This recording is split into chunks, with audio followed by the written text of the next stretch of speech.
तो हेलो साथियों, कैसे हो? बढ़िया ना? बिल्कुल यार, बढ़िया ही रहना चाहिए। तो भाई आज हम ना 12th केमिस्ट्री में मोस्ट इंपोर्टेंट टॉपिक पर आ गए हैं, जिसका भाई नाम है शून्य और प्रथम कोटि की अभिक्रिया के लिए समाकलित दर समीकरण। बिल्कुल भाई, आज की जो वीडियो है वो इंपॉर्टेंट वीडियो है, क्योंकि आज की वीडियो में हम व्यंजक करने वाले हैं और इंपॉर्टेंट व्यंजक करने वाले हैं। और वो व्यंजक कौन कौन से करेंगे? तो सबसे पहले भैया हम शून्य कोटि की अभिक्रिया के लिए समाकलित दर समीकरण की स्थापना करेंगे, और फिर इसके बाद प्रथम कोटि की अभिक्रिया के लिए समाकलित दर समीकरण की स्थापना करेंगे। तो शून्य और प्रथम दोनों के लिए समाकलित दर समीकरण की स्थापना करनी है। तो सबसे पहले भाई हम करेंगे शून्य कोटि की अभिक्रिया के लिए समाकलित दर समीकरण की स्थापना।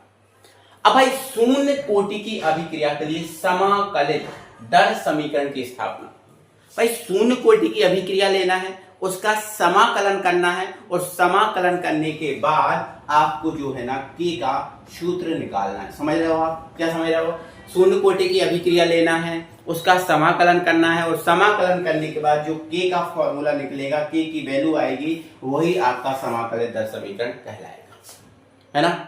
तो ये जो थ्योरी है मैंने शून्य कोटि के लिए लिखी है, आप ना लिखो तो चलेगा, कोई दिक्कत नहीं है। एग्जाम में बिल्कुल मत लिखना, ये चीज एग्जाम में बिल्कुल मत लिखना। मैंने आपको समझाने के लिए लिखा, वह रासायनिक अभिक्रिया जिसके संपन्न होने में एक भी अभिकारक अणु के सांद्रण में परिवर्तन नहीं होता, उसे हम शून्य कोटि की अभिक्रिया कहते हैं। ये आपको सबको पता है, ये पता है। हमने मान लिया शून्य कोटि की अभिक्रिया निम्न है ना। ये मान लेते हैं R एक अभिकारक है, और यहाँ P जो है ना वो आपका प्रोडक्ट, ठीक है ना। अगर ये अभिक्रिया है तो इस पर हम दर नियम लगाएंगे। कौन सा नियम लगाएंगे? दर नियम, मतलब द्रव्य अनुपाती क्रिया का नियम, ठीक है। दर नियम से, तो दर नियम से मतलब द्रव्य अनुपाती क्रिया के नियम से। तो अगर इसको हम कमी के आधार पे करें, अगर हम इसको कमी के आधार पे करें तो ये हो जाएगा माइनस dr/dt। बोलो होगा कि नहीं सर? बिल्कुल होगा, कमी के आधार पर, क्योंकि अभिकारक के सांद्रण में कमी के आधार पे करेंगे तो dr/dt निश्चित होगा, कोई परेशानी इसमें शर नहीं होगी। अब यहाँ पर क्या हो जाएगा? देखो, कमी के आधार पर कर दिया, dr/dt हो गया। फिर यहाँ पर क्या होता है? k होता है, बहुत बढ़िया सर होता है, और यहाँ अभिकारक होता है। ये अभिकारक क्या है? r। और अब सर हमें पता है ये शून्य कोटि की अभिक्रिया है, तो मतलब इसकी घात 0 लगेगी। क्यों लगेगी 0? क्योंकि ये शून्य कोटि की अभिक्रिया है, और शून्य कोटि की अभिक्रिया ऐसी अभिक्रिया होती है जिसके सांद्रण में परिवर्तन नहीं होता। बिल्कुल सर, ये बात हमें बहुत अच्छे से क्लियर हो गई, ठीक है ना। अब यहाँ पर देखो, हमें यहाँ पर इसका समाकलन करना है, और समाकलन के बाद के का सूत्र निकालना है। तो अगर हमें इसका समाकलन करना है बेटा, अगर हमें इसका समाकलन करना है तो पहले समाकलन लायक बनाना पड़ेगा, समाकलन लायक इसको बनाना पड़ेगा, इसको तैयार करना पड़ेगा, ठीक है ना। आप ऐसा समझो बेटा, यहाँ पर देखो, ध्यान से सुनो। अगर आपको पता है किसी की भी घात 0 हो उसकी वैल्यू 1 होती है, ध्यान रखना इस बात को। अगर किसी की घात 0 होती है तो उसकी घात, किसी की घात 0 होती है तो उसकी वैल्यू 1 होती है। तो यहाँ r की घात कितनी है? 0, मतलब इसकी वैल्यू 1 हो जाएगी। जब इसकी वैल्यू 1 हो जाएगी तो ये आपके पास बचेगा dr/dt बराबर k × 1, है ना, क्योंकि इसकी वैल्यू 1 हो जाएगी, ठीक है। dt को इधर ले जाओ, ठीक है। तो इसके बाद क्या होना है बेटा? जो dt है वो इधर जाएगा, तो यहाँ क्या बच जाएगा? आपका dr, और ये आपका हो जाएगा, ये आपका हो जाएगा k, और ये रहा आपका dt, ये आपका रहा dt, है ना। माइनस आगे नहीं चाहिए हमें, है ना। माइनस कभी भी, अगर माइनस कभी भी आगे रहा करे उसको पीछे कर दिया करो, तो माइनस को पीछे कर देंगे तो ये बचेगा हमारे पास dr, और ये आपका k, और ये रहा आपका dt। अब हमने इसको समाकलन करने लायक बना लिया, ठीक है। तो हम यहाँ लिख देंगे समाकलन करने पर, ठीक है ना बेटा। क्या लिख देंगे? समाकलन करने पर, ठीक है ना। तो भाई हम इसका समाकलन करेंगे, ठीक है ना। क्या करेंगे? समाकलन। तो समाकलन की थोड़ी सी कहानी समझ लो बेटा। जो समाकलन है, इस समाकलन को हम इस चिन्ह द्वारा व्यक्त करते हैं। ये जो ऐसा चिन्ह है, ये समाकलन का चिन्ह है, और ये जो समाकलन का चिन्ह है, अगर इसके अंदर dx लिखा है मतलब x के सापेक्ष समाकलन हो रहा है। अगर यहाँ dr लिखा है मतलब r के सापेक्ष हो रहा है। अगर यहाँ t लिखा है मतलब t के सापेक्ष हो रहा है। तो dx का समाकलन x होगा, dr का r, और dt का t, मतलब जिसके सापेक्ष समाकलन होता है वही इसका वैल्यू होता है, ठीक है। तो अब यहाँ पर ध्यान से समझ गए। अब एक और बात बेटा, समाकलन जैसे ही कंप्लीट हो जाता है तो उसके बाद एक नियतांक लगाया जाता है c, जो समाकलन नियतांक होता है। जैसे इसका समाकलन किया x हुआ, इसके बाद c लगाना जरूरी है। इसका समाकलन किया r हुआ, एक बार c लगाना जरूरी है। इसका समाकलन किया t आ गया, इसके बाद सी लगाना जरूरी है ना। तो समाकलन करने के बाद एक नियतांक लगाया जाता है जिसको हम समाकलन नियतांक कहते हैं। क्लियर हो गई बात? यहाँ तक समझ के बाद ये फॉर्मूले राइट साइड में कहीं आप लोग लिख सकते हो, ये फॉर्मूले राइट साइड में कहीं लिख सकते हो। अब आ जाओ थोड़ा सा इधर, है ना। तो डी आर, है ना, समाकलन करेंगे तो पहले समाकलन का चिन्ह लगा देंगे, है ना। तो ये आपका डी आर हो गया, है ना। माइनस का समाकलन कभी होता नहीं है, नियतांक का समाकलन कभी होता नहीं है, तो ये बाहर आ जाएंगे और ये रहा आपका डी। तो डी आर का समाकलन आर हो जाएगा बेटा, ये माइनस का ये रहा, और डी टी का क्या हो जाएगा टी, है ना। समाकलन हो चुका है, इसके बाद एक नियतांक लगा देंगे सी, ये हमारा हो जाएगा समीकरण नंबर 1, ये हमारा समीकरण नंबर 1 हो जाएगा। ठीक है ना बेटा, ये हमारा समीकरण 1 हो गया। थोड़ा सा ध्यान देना, ये हमारा समीकरण 1 हो गया है। अब कहानी आगे बढ़ेगी और आप थोड़ा सा ध्यान से सुनना मेरी बात, है ना। मैं बेटा अब मैं ये जो समीकरण है मेरे पास, इस पे मैं कंडीशन अप्लाई कर रहा हूँ। क्या अप्लाई कर रहा हूँ बेटा? कंडीशन। और सर कंडीशन क्या है? तो कंडीशन ये है बेटा, यहाँ पर अगर मैं बोलूँ कि t बराबर 0, t बराबर 0 का मतलब अभिक्रिया चालू ही नहीं हुई। t बराबर 0 का मतलब क्या है? अभिक्रिया चालू नहीं हुई, मतलब प्रारंभिक समय की बात हो रही है। t बराबर 0 का मतलब अभिक्रिया चालू नहीं हुई, चालू नहीं हुई मतलब प्रारंभिक समय की बात हो रही है। और अगर समय प्रारंभ है, अभिक्रिया t बराबर 0 है, मतलब समय प्रारंभिक समय है ना। तो प्रारंभिक समय जो भी सांद्रता होगी उसमें कोई परिवर्तन ही नहीं होगा, बिल्कुल, है ना। इसकी जो भी सांद्रता होगी उसमें कोई परिवर्तन ही नहीं होगा, मतलब सांद्रता यहाँ प्रारंभिक रखी जाएगी। सांद्रता क्या रखी जाएगी? प्रारंभिक। तो यहाँ पर बेटा जो R है ना, वो सांद्रता है, इस R की जगह हम क्या रख देंगे? R0। अब ये R0 क्या बता रहा है? R0 बता रहा है कि जो सांद्रता है वो आपकी t बराबर 0 पर है, मतलब ये प्रारंभिक सांद्रता है। ध्यान रखना, ये प्रारंभिक सांद्रता है, क्योंकि अभिक्रिया चालू नहीं हुई थी, उस कंडीशन की ये सांद्रता है। ठीक है, इन दोनों मान को समीकरण 1 में रख देंगे, तो यहाँ लिख देंगे समीकरण 1 से। बेटा हमारे घर के बाजू में एक छत ढलने का काम चल रहा है, तो उसकी ये आवाज आ रही है, थोड़ा सा एडजस्ट आप कर लेना, ठीक है। ओके, तो यहाँ समीकरण 1 में रखेंगे तो r की जगह क्या रख देंगे बेटा? R0 रख देंगे। ये माइनस का k रहा, और t का मान कितना है बेटा? 0, तो ये रहा 0 प्लस का c। ठीक है ना, तो ये तो पूरा 0 हो गया। c का मान कितना आ गया? R0। c का मान कितना आ गया है? R0 आ गया। ठीक है ना, ये c का मान R0 आ गया ना, c का मान R0। अब जो हमारे पास, एक सेकेंड, दिख नहीं रहा बेटा, थोड़ा सा एडजस्ट कर लेंगे हम कैमरा को। ठीक है, अब दिख रहा। ओके ओके, चलो नहीं दिख रहा, मैं इसको एडजस्ट करता हूँ, यहाँ करता हूँ ना। तो यहाँ पर आप देखो, ये c का मान कितना आया? R0, तो मैं यहाँ लिख दूँ क्या, है ना। तो c बराबर कितना आ गया है? R0। c बराबर कितना आ गया? R0 आ गया। ठीक है, अब तो दिख रहा है ना। हाँ, c का मान ये R0 आ चुका है। जो c का मान R0 आ गया है, इस c के मान को हम कहाँ रखेंगे? समीकरण 1 में। तो हमने लिखा c का मान समीकरण 1 में रखेंगे। ठीक है, समीकरण 1 उतार लीजिए, यह है समीकरण 1। तो ये r माइनस का kt है और प्लस का c है। तो ये आपका r रहने दो, बराबर माइनस का kt रहने दो, और c का मान कितना है? R0, तो ये रख दो आपका प्लस R0। ठीक है ना भाई, कोई परेशानी? अब बोलोगे सर नहीं, इतनी परेशानी नहीं।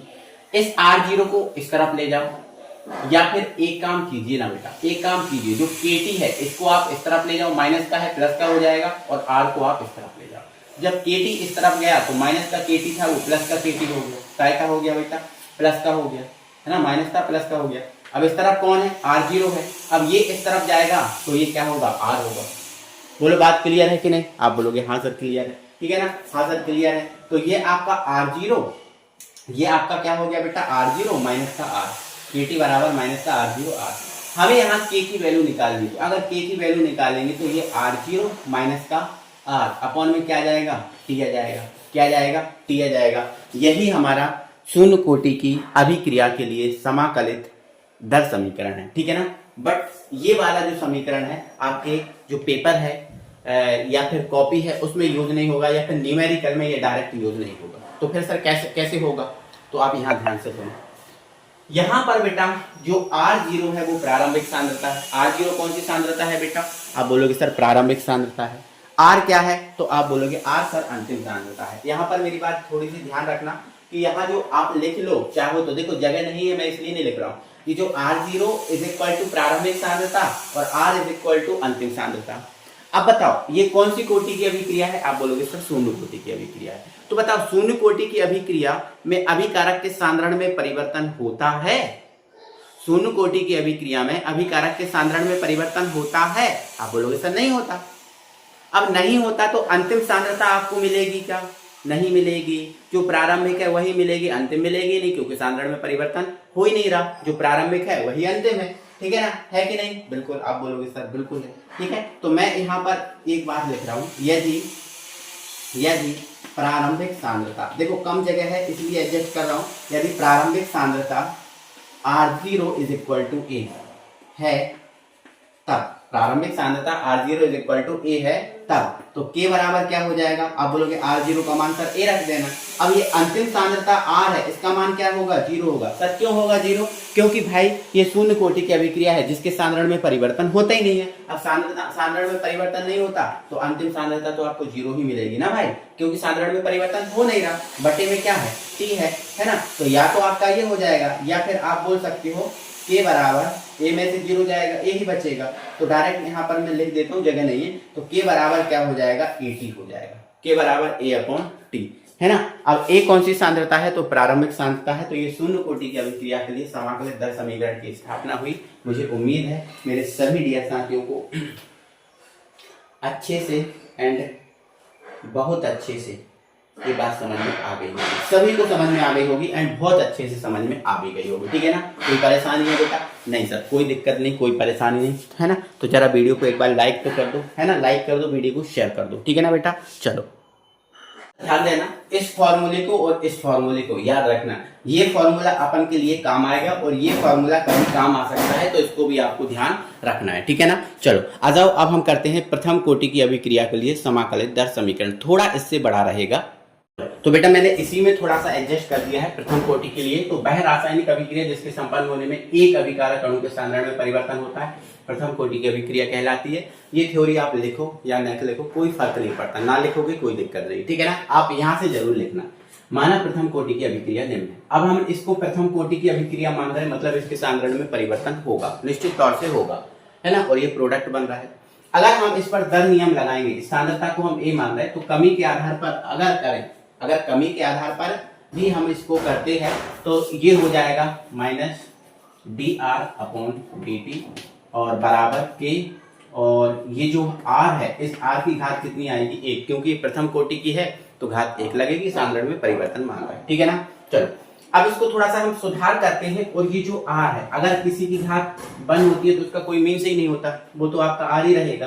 तो r को ले जाएंगे इधर, dt को ले जाएंगे इधर, तो ये हो जाएगा माइनस का आपका dr, और r को हम इधर ले जाएंगे तो ये हो जाएगा आपका r, और जो dt है वो इधर पहुंचेगा k के पास, तो ये हो जाएगा आपका k, और ये रहेगा आपका dt। क्लियर हो गया बेटा? इतना क्लियर है बेटा? चलो इतना अगर क्लियर है तो हम आगे कहानी को बढ़ाते हैं। तो हम यहाँ पर लिखेंगे समाकलन करने पर, ठीक है ना? समाकलन करेंगे, समाकलन का चिन्ह लगाएंगे, माइनस का होगा नहीं, बाहर रख दो। तो ये आपका dr अपॉन r होगा, और ये k का होता नहीं, बाहर रख दो, ये हो जाएगा हमारा dt। क्लियर है? अब थोड़ा सा बेटा थोड़ा सा फॉर्मूला पे याद रखना। यहाँ पर मैं फॉर्मूले लिख रहा हूँ, तो बेटा जैसे यहाँ लिखा है, जैसे dx अपॉन x ऐसा लिखा है, जैसे ये dr अपॉन r है तो ये dx अपॉन x है, तो dx अपॉन x का समाकलन होता है log x। क्या होता है? log x, है ना? तो ध्यान रखना कि अगर बटे में x है और यहाँ dx है, मतलब ऐसा बोल सकता हूँ कि dx अपॉन x का समाकलन क्या होता है? log x होता है, और प्लस t तो लगेगा ही लगेगा, ठीक है ना? और dt का समाकलन आपको पता है, dt का समाकलन क्या होता है? आपको पता है t होता है ना? और समाकलन करने के बाद नियतांक लगाते हैं एक बार, है ना? इतना ध्यान रखना। तो देखो 1 अपॉन r dr का समाकलन 1 अपॉन x dx का log x होता है, तो 1 अपॉन r dr का क्या हो जाएगा? ये आपका r हो जाएगा। बोलो हो जाएगा कि नहीं? आप बोलोगे हाँ सर। बराबर k और dt का क्या हो जाएगा बेटा? t हो जाएगा प्लस का g। क्लियर है कहानी? बोलो क्लियर है? इसको आप समीकरण नंबर 1 दे सकते हो बेटा। क्या दे सकते हो? समीकरण नंबर 1 दे सकते हो, है ना? एक सेकेंड, मिस्टेक हो गई है बेटा, मिस्टेक हो गई है। अब dr अपॉन r का log x होता है, तो ये यहाँ पर देखो dx अपॉन x का log x, dt का t होता है, तो dr अपॉन r का log r होगा ना, ये log r होगा ना, थोड़ी सी मिस्टेक हो गई थी, है ना? तो ये माइनस का log r हो गया। क्लियर हो गया बेटा? इतना तक क्लियर है? समीकरण 1 दे दिया। अब अपन कंडीशन अप्लाई करेंगे, है ना? यदि t बराबर 0, तो t बराबर 0 है है ना, मतलब अभी क्रिया जब चालू नहीं हुई तो सांद्रता जो होगी वो प्रारंभिक होगी, प्रारंभ में जो सांद्रता होगी वही होगी, है ना। तो यहाँ जो सांद्रता है R क्या है, यहाँ पर सांद्रता है, तो R का मान क्या रखा जाएगा, R0, और R0 किसको प्रदर्शित करता है, प्रारंभिक सांद्रता को, किसको प्रदर्शित करता है, प्रारंभिक सांद्रता को, है ना। तो t बराबर 0 पर सांद्रता क्या होगी, प्रारंभिक सांद्रता होगी, जो आपकी क्या होगी, R0 होगी। एक सेकेंड, हाँ अब दिख रहा है, ठीक है ना। चलो अब यहाँ पर जो मान है इनको हम समीकरण 1 में रख देंगे, है ना। तो यहाँ लिख देंगे समीकरण 1 से, समीकरण 1 से रखो समीकरण 1 में मान, देखो ये आपका माइनस है लॉग, और r का मान कितना रखना है बेटा, R0 रखना है, क्या रखना है, R0। यहाँ पर आप ध्यान से मेरी बात सुनना, ये जो लॉग है वो 10 बेस में है, नो नो नो, ये लॉग है वो ई बेस में है, कौन से बेस में है, ध्यान रखना मेरी बात, एक मिनट मेरी बात सुनो, यहाँ बता रहा हूँ मैं आपको, याद रखना, सभी लोग साइड में लिख लेना, है ना। देखो बेटा जो लॉग होता है वो 2 बेस में होता है, एक लॉग आपका ई बेस में होता है और एक लॉग आपका 10 बेस में होता है, ये बात आपको याद रखना। लॉग है ना वो 2 बेस में चलता है, एक लॉग ई बेस में और एक 10 बेस में। तो बेटा अगर आपको लॉग ई बेस वाले लॉग को 10 में बदलना है तो 2.303 का हमें गुणा करना पड़ता है। तो जैसे ही हम 2.303 का गुणा करते हैं तो लॉग ई बेस वाला जो है ना वो 10 बेस में बदल जाता है, कौन से बेस में बदल जाता है, 10 बेस में बदल जाता है। ये वाली बात आप राइट साइड में कहीं लिख लो, ठीक है ना। तो ये मान हमने समीकरण 1 में रखे, तो ये माइनस रहा लॉग, ये R की जगह हमें रखना है R0, है ना, और ये ई बेस आपका रहेगा, समझ लेना ये ई बेस में चल रहा है, ठीक है ना। चलो ये आपका K है और T का मान कितना रखना है बेटा, 0 रखना है, और प्लस का आपका C, है ना। एक बार देख लेता हूँ ये पूरा आपको दिख रहा है कि नहीं, थोड़ा सा दिखने में यहाँ पर दिक्कत हुई है, तो थोड़ा सा कैमरे को एडजस्ट कर दूँ क्या, आपको दिखे ताकि, है ना। ठीक है, ये अब ठीक है, ओके। तो अब यहाँ पर ठीक है, तो यहाँ से आपको दिख रहा होगा, तो यहाँ से ये तो 0 हो जाएगा, तो यहाँ C बचेगा, तो C का मान कितना आ जाएगा, माइनस लॉग ई बेस R0, है ना। यहाँ से आपका C का मान निकल चुका, क्या मान निकल चुका है बेटा, C का मान निकल चुका है। ये जो C का मान निकला है उसको हमें वापस से समीकरण 1 में ही रखना है, समझ रहे ना। ये जो मान थे कंडीशन अप्लाई करी थी प्रारंभिक स्थिति में, है ना, तो प्रारंभिक स्थिति में t 0 था और सांद्रता प्रारंभिक होगी, तो ये मान रखेंगे इधर समीकरण 1 में, तो हमारा C का मान आएगा यहाँ। अब जो C का मान आया समीकरण 1 में रख देंगे, तो C का मान समीकरण 1 में रखने पर, ठीक है। समीकरण 1 बढ़िया से उतार लो, क्या है आपका लॉग ई बेस R, ये K और T, और C का मान कितना है, माइनस लॉग ई बेस R0, ठीक है ना। इतना आपको क्लियर हुआ क्या, बोलो, इतना आपको क्लियर हुआ क्या। मुझे उम्मीद है मेरे सभी डियर साथियों को ये बात जो है ना क्लियर हो गई होगी, ठीक है ना। थोड़ा सा और एडजस्ट कर दे रहा हूँ, ठीक है ना।